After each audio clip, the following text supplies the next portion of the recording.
जब हम एग्रीमेंट बनाते हैं, ज़मीन जब खरीदते हैं तो हमें जो सोच समझ कर जो है एग्रीमेंट बनवाना चाहिए और किस तरीके से हमें एग्रीमेंट बनवाना चाहिए और किससे जो है हम ज़मीन का सौदा ले सकते हैं, एग्रीमेंट किस तरीके से ले सकते हैं, किससे किससे जो है अगर हम ज़मीन का एग्रीमेंट बनवाते हैं तो वो जो है अगर मान लीजिए कोई बात हो जाता है, कोर्ट में अगर मामला चला जाता है तो वो वहाँ पे कोर्ट भी जो है उसको मानती नहीं है ना। कोर्ट जो है एक्सेप्ट नहीं करती है कौन कौन सी चीज़ के बारे में। तो ये हम लोग जानेंगे कि बने रहेगा इस वीडियो पर। दोस्तों, हर कोई जो है चाहता है कि ज़मीन जायदाद खरीदना। ज़मीन जायदाद खरीद कर लोग क्या करते हैं कि घर मकान बनाते हैं रहने के लिए, कोई बिजनेस के पर्पज से भी बनाता है, ख़रीदता है। तो ऐसी मामले में हम लोग क्या करते हैं कि जब भी ज़मीन खरीदते हैं तो हमारा मोटा पूंजी लगता है, बहुत दिन का पैसा एक एक करके जो हम लोग जोड़ के रखे रहते हैं वो पैसा हम इकट्ठा दे देते हैं और काफ़ी मोटा पैसा देकर हम ज़मीन खरीदते हैं, ठीक है, प्रॉपर्टी खरीदते हैं, प्लॉट खरीदते हैं। तो ऐसी मामले में अगर धोखा हो जाए तो हमें कितना बड़ा नुकसान हो जाता है। तो ये सारी चीज़ बचना चाहिए। तो थोड़ी थोड़ी जानकारी जो है, जो नॉर्मल चीज़ें होती हैं वो सारी चीज़ें जानना बहुत ही काफ़ी ज़्यादा ज़रूरी होता है। पहला स्टेप में ही जो है आपको जो है काफ़ी ज़्यादा दिक्कतें भी होती है और यहाँ पे बहुत लोगों का जो है यहाँ पे कॉम्प्लेन वो भी होता है, त्रुटि भी आती है, बहुत लोगों का पैसा डूब भी जाता है। और कब डूबता है, कैसे डूबता है, किस तरीके से अगर जब हम एग्रीमेंट बनाते हैं तो वो पैसा डूबता है और किस तरीके से हम करते हैं तो हमें जो कोई भी दिक्कत परेशानी नहीं होती है, ये सारी चीज़ के बारे में आज हम लोग जानने वाले हैं। चलिए हम लोग शुरू करते हैं। जैसे इन एग्रीमेंट को कोर्ट नहीं मानती है, किन लोगों से जो है अगर हम जो है एग्रीमेंट बनवाते हैं तो उसको जो है कोर्ट नहीं मानेगी।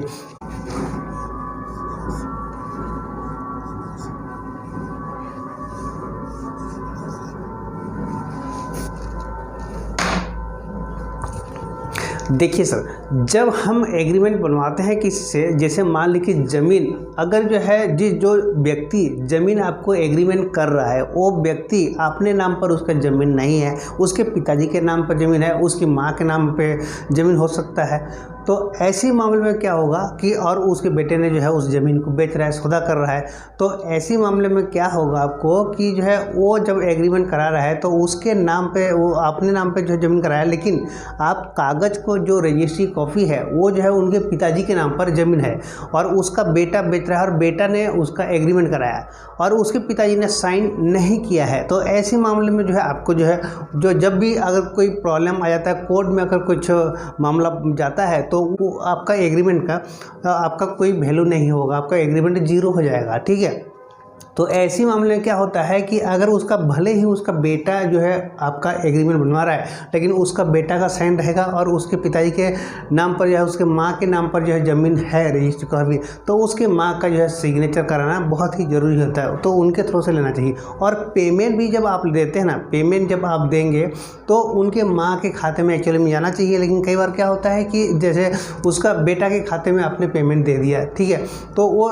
तो उस जगह पर भी ये चीज़ें जो है निरस्त मानी जा सकती है। अगर जो है वो लड़का, उसका बेटा जो अगर बदनीयत टाइप का जो है व्यक्ति निकला तो उस जगह पे जो है वो इस टाइप के फ्रॉड कर सकता है। तो ऐसे मामले में इस जगह पे भी आप विशेष करके है ध्यान दें। और दूसरी बात क्या है कि वो 18 साल से कम है व्यक्ति, ठीक है, नाबालिग व्यक्ति है, नाबालिग के नाम पर जो ज़मीन है वो व्यक्ति से अगर आप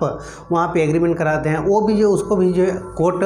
नहीं मानती है। और तीसरा मैं आप लोग को बता दूं कि जैसे कि वो बालिग है लेकिन उसका जो है दिमाग थोड़ा ठीक ठाक नहीं है, आपने तो आप उसको जो है बहला फुसला कर आपने जो है उनसे एग्रीमेंट बनवा लिया है, तो उस केस में भी दोस्तों वहाँ पर जो वो एग्रीमेंट को जो कोर्ट नहीं मानती है। तो ये सारी ये प्रॉब्लम होता है। तो इसी वजह से जब भी हम लोग एग्रीमेंट बनवाते हैं तो हम क्या लिखा जाता है, बेचने वाला व्यक्ति और ख़रीदने वाला व्यक्ति दोनों पक्ष हम होश हवासों से ये एग्रीमेंट आप पढ़ कर, सुन समझ कर, सही पाकर और दो गवाहों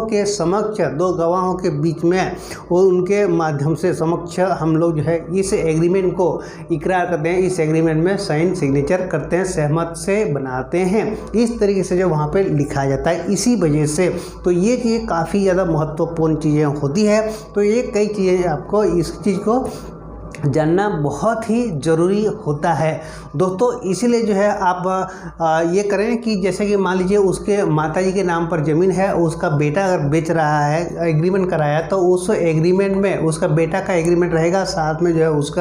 उसकी माता का भी एग्रीमेंट होना चाहिए। और पेमेंट लेने का बारी आता है तो पेमेंट भी जो है आप क्या करेंगे कि वहाँ पे उनके माताजी के नाम पर ही जो है पेमेंट होना चाहिए एक्चुअल में। लेकिन कई बार क्या होता है कि उनके बेटे के नाम पे अगर पेमेंट दे देते हैं तो आगे चल के इसमें भी कांटा फंस सकता है। इसलिए ज़्यादातर क्या करते हैं लोग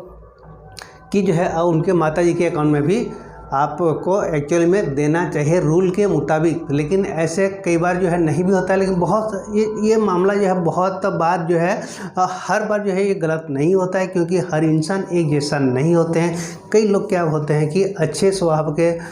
रहते हैं लोग, और उस जगह में उनका बेटा अगर एग्रीमेंट कर रहा है तो ईमानदारी के साथ जो है उसे कोई भी फ्रॉड नहीं करता। लेकिन पहले आपको देखना होगा कि वो व्यक्ति सही है या गलत है, वो भी आपको पहचानना चाहिए होगा, वो भी सही होना चाहिए, तब जाके आपको बिलीव होना चाहिए, आपके अंदर बिलीव होना चाहिए हाँ कि ये व्यक्ति जो है मेरे साथ जो फ्रॉड नहीं कर सकता। आपको विश्वास आ रहा है, बिलीव आ रहा है, तब उस जगह पे जो है उसकी माँ के नाम पर जो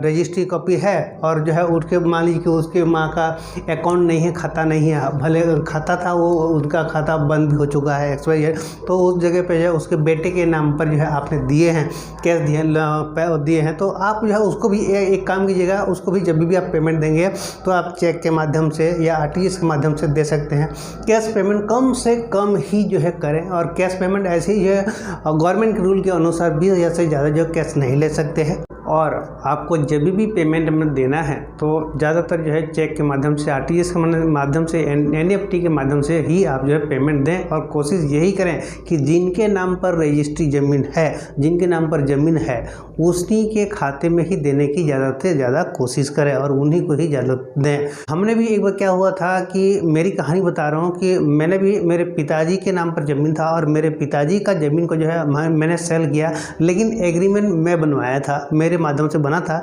लेकिन मेरे पिताजी का साइन था उसमें और मेरा भी उस एग्रीमेंट में साइन था। ठीक है, तो इस तरीके से करके जो है हमने उस ज़मीन को सेल किया। और जब हमने रजिस्ट्री से पहले हमने जब पेमेंट लिया हूँ तो उस पेमेंट को मेरे अकाउंट में ही सारा पैसा आया। ठीक है, ना कि मेरे पिताजी के नाम पे आया। एक्चुअली में आना चाहिए था मेरे पिताजी के नाम पे, लेकिन जब मैंने सारा पेमेंट ऑलरेडी है मेरे नाम पे ही लिया। ताकि वहाँ पर क्या होता है कि एक और भी बता दूँ, जैसे आपने रजिस्ट्री करवा रहे हैं तो उस जगह पे क्या होगा, रजिस्ट्री का जो है एक्चुअल रजिस्ट्री जो रेट होता है गवर्नमेंट की रेट के हिसाब से जो है आपका रजिस्ट्री बनता है, तो उतना पेमेंट, वो 1 नंबर का पेमेंट तो हमेशा ही जो है उन्हीं के नाम से होना चाहिए। मैं जिन व्यक्ति से मैंने सौदा किया था उन्होंने भी मेरे को यही कहा था कि वो भी उन्हीं की तरफ उन्हीं को दे रहे थे। लेकिन जब मैंने उनको कहा कि आपको जो आगे चल के कोई भी दिक्कत परेशानी नहीं होगा, मैंने समझाया, उनको बताया, और मेरे पिताजी के नाम पर ऑलरेडी अकाउंट था, लेकिन जो है वहाँ पे उनको मेरे पिताजी के नाम पे जो है वो पैसा ट्रांसफ़र कर रहे थे, लेकिन उन्होंने ट्रांसफ़र नहीं कर पाए, मतलब नहीं हुआ। ठीक है, तो ऐसे, और उसी दिन जो है हमें रजिस्ट्री भी करना ज़रूरी था, अनिवार्य था। अगर पूरा फुल पेमेंट अगर नहीं देते तो उस दिन रजिस्ट्री भी नहीं होता, तो उनको जो है मजबूरन जो है उन्हें